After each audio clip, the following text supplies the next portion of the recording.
বড় ধরনের কোনো ঝামেলা ও ভোগান্তি ছাড়াই ঈদের ছুটি শেষে রেলপথে রাজধানীতে ফিরছে নগরবাসী।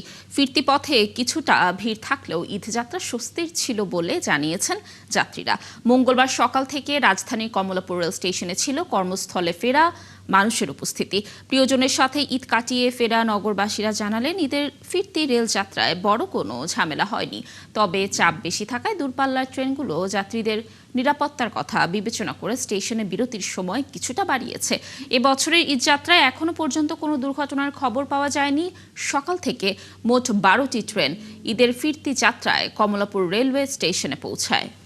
কোনো হরানি নাই, টিকিটের দামও বেশি না, আলহামদুলিল্লাহ খুব ভালো। না, স্বস্তিরই ছিল, কোনো দেরি হয়নি, ছিল ঠিক টাইমে, ছিল ভালোই ছিল। লেট হয়েছে 1 ঘন্টার মতো, কিন্তু যাত্রী প্রচুর চাপ, আর কি দাঁড়ানোর জায়গা নেই। যাত্রীর নিরাপত্তার কথা বিবেচনা করে আপনার প্রত্যেকটা ট্রেনেই কিন্তু সতর্কতার সাথে আসতেছে। ওভারলোডেড গাড়ি থাকে অনেক সময়, সেটার কথা বিবেচনা করে যেসব স্টেশনে স্টপেজ আছে 2 মিনিট স্টপেজ আছে, সেখানে 5 মিনিট 7 মিনিটও বিলম্ব হচ্ছে। এই কারণে মূলত ট্রেনগুলো বিলম্ব হচ্ছে, বিশেষ করে লং রোডের ট্রেনগুলো। আপনি জানেন যে উত্তরাঞ্চলের একতা বা নীলসাগর বা বুড়িমারি, এই ট্রেনগুলোতে ভিড় বেশি থাকে এবং এই ট্রেনগুলোই সাধারণত একটু বিলম্বে আসতেছে এবং বিলম্বে যাচ্ছে।